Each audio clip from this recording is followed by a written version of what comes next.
Here we go, talking about parallelograms. This is our 7-2 lesson. Parallelograms are a unique quadrilateral.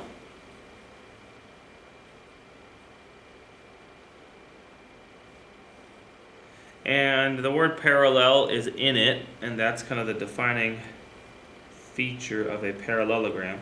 But they do have more characteristics than just a couple parallel lines. But that is the first characteristic we're going to write down. So these are all going to be characteristics of parallelograms. And the first one is both pairs of opposite sides are parallel.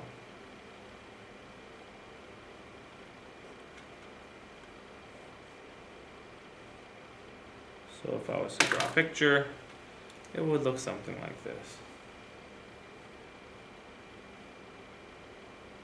Cool.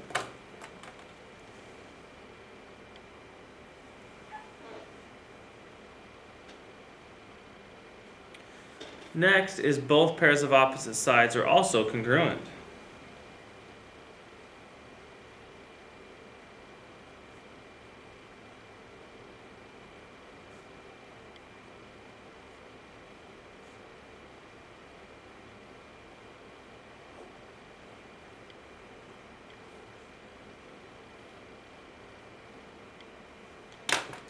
So something like this. Cool.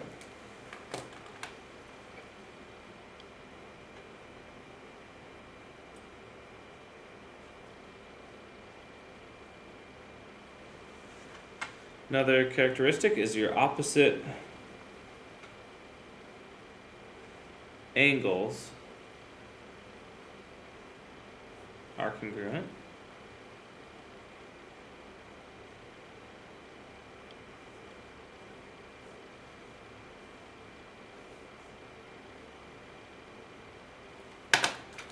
So like those angles are congruent and those angles are congruent.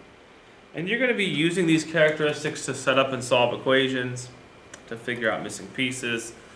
So that's how we're going to be using these guys.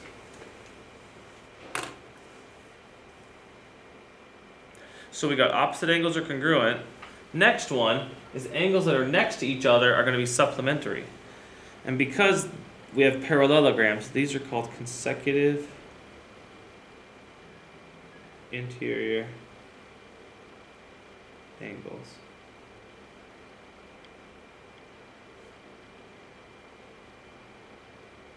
And these guys are supplementary.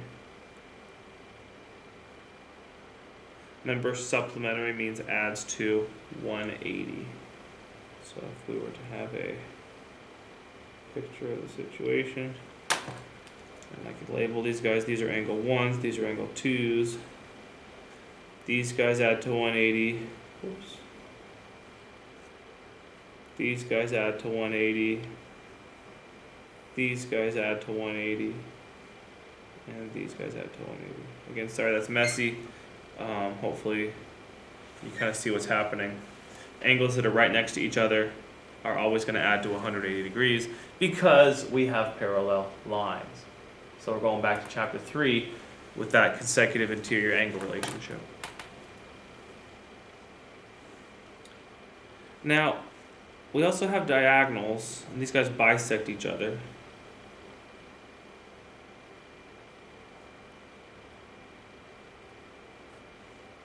What does bisect mean? Cut in half.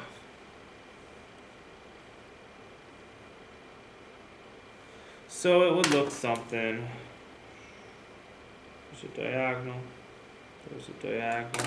And normally we wouldn't do diagonals bisecting if we're trying to figure out the interior angle measure like we did for the last couple of days. But with these ones it says, hey, if you got diagonals and they cut each other in half, then you've got yourself a parallelogram. So if you've got a parallelogram, you know your diagonals are both halves, or are both cutting each other in half.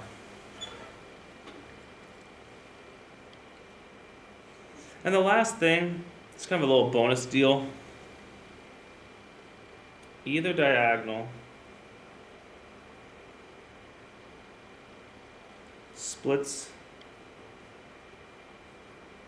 the parallelogram into two triangles. Oh, I'm sorry, into two congruent triangles. Okay? So if you had something like this, and I can show you the reason why. If you were to draw a diagonal right here, boom, you would know by alternate interior angles, those guys are congruent and these guys are congruent. And then this has to be the same measure because it's, what's it called? It's like, it's just the same measure. It's equal on each side of the triangles because it's a shared side. And you'll see, hey, that's an angle side angle situation. Wow, you're bringing stuff back from a long time ago. So we've got ourselves alternate interior angles happening. That's an angle side angle situation, so you've got yourself two congruent triangles. Anyway, for the last one, you probably won't use much, if at all. The top 1, 2, 3, 4, 5, you will. So make sure you know those characteristics of parallelograms, and we'll do a few examples and kind of see how you use this information to solve problems next.